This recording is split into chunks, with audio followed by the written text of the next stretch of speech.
The idea that animals have rights which are in some way akin to human rights is much more problematic. To what extent are we projecting our own feelings on the pigs? Well, what does that matter?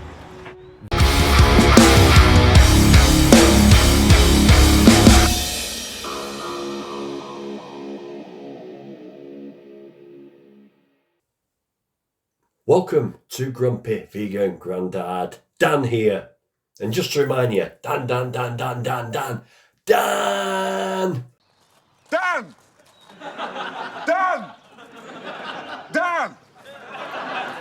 Dan! Dan! Dan! Dan! Dan! Dan! Dan! So as you can see, I am now fully recovered from the karma virus. Yes, finally, inevitably, I got it. Wasn't too bad. I actually got it from someone who we did a pig rescue with. So I won't mention no names. No, I'm not going to mention no names. But anyway, wasn't as bad as I thought. Felt pretty rough, pretty weird. It was more of a weird feeling than anything. A cough, no temperature, no loss of taste or smell, thank heavens. Now, I don't know whether that was because I was vegan or whether it's because I'm double jabbed. Who knows? I'd like to think it was because I'm vegan. So anyway, by the by, I'm recovered now, so I'm sure you're all jumping about in your seats, really, really happy. So this video, just a short video. Well, I always said that and they end up really, really long. But it's supposedly just a short video. Now, you remember I did a little video a while ago about the Guardian newspaper coming to the pig vigil at Tulip Slaughterhouse. I'm going to put it up there. So there's one of the empty wagons. So what's prompted you to do this? Is there a big interest? I mean, Guardian's quite a big tabloid, so... It's not a tabloid. What is it? It's a more upmarket rival. It's an old-fashioned broadsheet. It's tabloid in size, but it's not tabloid in outlook. I see, because I used to be a Sun man, that's but a tabloid. That's a tabloid. Right, so, and how are you going to report on this? You've seen what we do. Now, you're notorious for looking for drama and looking for an angle. And let's first of all talk about how you're going to paint us today. What's your slant? Are you going to be sort of biased, or are you going to be open-minded about this? My hope is that you will paint yourselves, and I will give you the space to do that. I mean, this is a tricky thing for journalism in general, because people are very wary of speaking to journalists, and with good reason for a lot of the time, and I do understand that. But our approach is hopefully to let people speak for themselves, and our agenda really is because we find it interesting. And this project that we're working on sort of came out of our my thinking actually that our relationship with animals in general, not just in the way we eat them, but also the various interactions we have with animals, is evolving. And that evolution started before the pandemic, but the pandemic threw it into some sharper focus. Yeah. And it's been a while. It's been quite a few months since the visit, but the video is out now. And all in all, I'm pretty happy with it. Now, you will all be glad to hear that I don't feature much. I don't feature much because I've got the funny feeling, and you'll probably agree with me, that the picture painted here is that we're calm, decent people. And I'm not saying that I'm not a calm, decent person. However, when I speak about things that I'm passionate about, I do tend to be very passionate. And you can see my attitude from the very short sentence that I managed to answer. And as soon as I spoke to the guy, I moved away from the truck and we basically had a conversation, but I was a little bit sort of, he asked some very probing questions and I hit back with some very blunt answers, let's put it that way. Very blunt answers. So I didn't make the cut.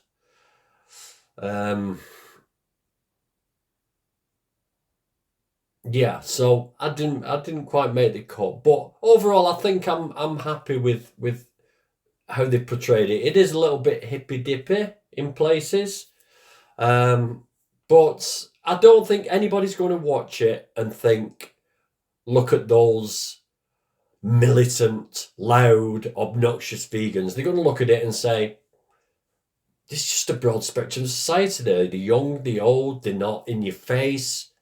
They're not rude. So maybe it was lucky I wasn't in it. Oh my God. So listen, I want you all please to have a look. Watch it. It features Manchester Pig Save. It features this guy who watches badgers and makes sure nothing happens to the badgers and foxes, hides cameras everywhere. And it features Animal Rebellion, who blockaded, I think it was the hamburger factory for McDonald's. It was that event where they put, the scaffolding up.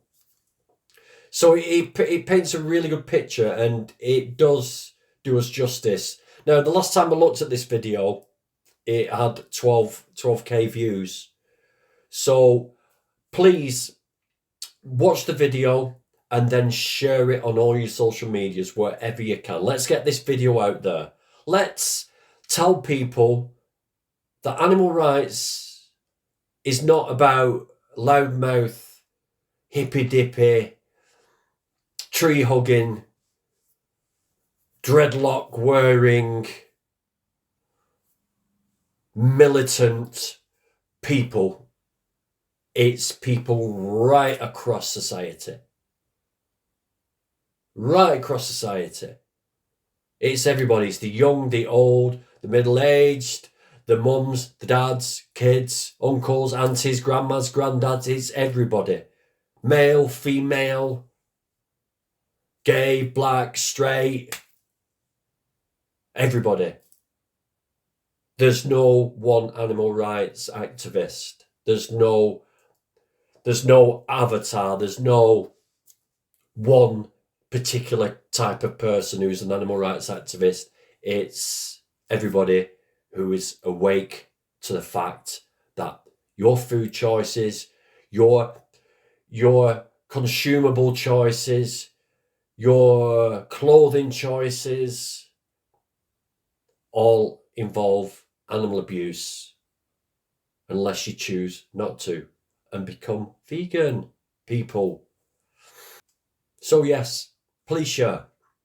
Please share. Let's get this out there. Let's get people to see what we're all about and what we do. And then when people can see this video and can relate to the people in that video and say, oh, that guy's just like me, oh, that lady's just like me. If they can do it, why can't I do it? Let's get the views up there. The Guardian YouTube channel has 1.2 million viewers. 1.2 million subs. It's got 12k views at the moment. Let's smash them views up. Let's get this out everywhere. And please, once you've watched it, let me know in the comments down below what you think of it. Is it a good representation of the animal rights movement? Is it a good representation of veganism and what we're all doing today? Let me know what you think. I'll put the link here and I'll put the link in the description down below for the full video. I'm obviously not going to play the full video to you guys because that would be just stealing someone else's content and YouTube doesn't like that. But what I will do is I will play the content regarding Manchester Pig Save and tulip meats because that's in the first part of the video. And then please go over to The Guardian and share The Guardian's video. Share mine as well, but share The Guardian one definitely. Share the full video because it needs to be seen. So listen, yes, Save the animals, save the planet, save yourself. Go vegan, people. Share that video. Would you like a flower? I'd love a flower. There you go, have a flower. What is the purpose of this flower? It's just to bring a little bit of hope, Okay. because this place is a place of death. With greater focus on humanity's impact on the planet, our view of other animals is changing. Badgers aren't bringing the end of civilization, are they? Badgers aren't creating climate change. Our relationship to animals is a very strange and baffling thing, isn't it? It is. My darling, I love you. Parliament is debating flagship animal welfare bills. The idea that animals have rights which are in some way akin to human rights is much more problematic. To what extent are we projecting our own feelings on the pigs? Well, what does that matter? Veganism is on the rise. We're doing this to try and save animals. We're doing this to try and save people. Do you agree with this? Everyone's got the right to eat what they want, I think, right? But While the pandemic has exposed just how problematic our impact can be. The closer our relationship becomes, we are more likely rather than less likely to have future pandemics. It's about how do we coexist in this world. It is in this climate that animal rights activists have sensed an opportunity to grow what has traditionally been a fringe cause. There's 3,000 pigs that get slaughtered here every day. The animals that get killed here get lowered into gas chambers, and it's a horrible, violent death. You'll hear for yourselves, it's a horrific thing. They're really clever animals, pigs. Oh, no, I know, yeah, They're absolutely. brighter than dogs. Brighter than some humans, I hear. Here at Manchester Pig Save, activists are raising awareness by memorialising the lives lost to the pork industry. You know they're not going to be here anymore. They're going to have a traumatic death. Very brave. It was a really strange Is it strange? atmosphere because it was very quiet and very Very it was sort of respectful to them. totally. I'm sorry. Be brave. Be brave. Is it in any way beneficial for the pigs? I would say that's the first time you've had someone who's unconditionally shown that animal love. They're trying to interact, they're trying to come to you.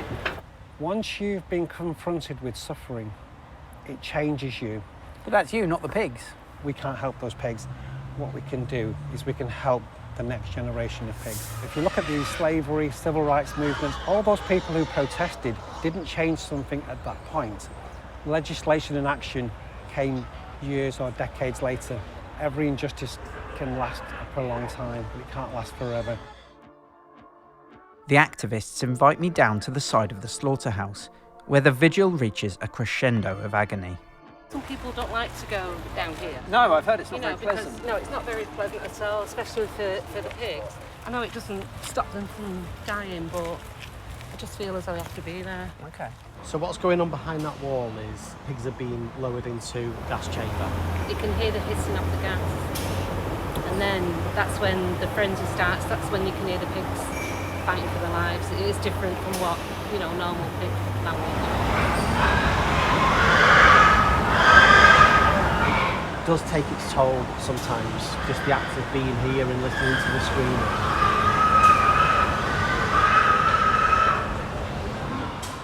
Bearing witness certainly felt uncomfortable, but I did not feel the depth of emotion so visible in the activists. If we did what we did to those pigs or farm animals to any other species, there'd be an outrage. If we treated dogs like that or cats like that, everybody loves animals. They just have a disconnect with the 5 that we put on our plate. May all beings be free from slavery. May every cage be open and empty. Have you noticed a change since the pandemic about how our relationships with animals are being looked at? It's made us look at everything that we do. People said they'd like things to get back to normal. It's normal what brought us here. MERS, SARS, the Ebola virus, the coronavirus, AIDS. Most of these diseases are where we've transgressed into where animals live and reside. So if we carry on down this route, it's inevitable what our destiny is going to be. There's some animal welfare bills going through Parliament at the moment. Do you hold out any hope that they will really impact on this world? We're not here for welfare. We didn't look at better ways to keep slaves. We just said slavery is wrong. You know, homophobia is wrong. Is there a better way to be homophobic? No. We say there's a black and white, and this is an injustice. These are beings. So all we ask is for moral consistency. A key component of the history of animal rights activism is the gathering of undercover and closed-circuit footage, which activists argue exposes the reality of our treatment of animals that its perpetrators would prefer remains hidden.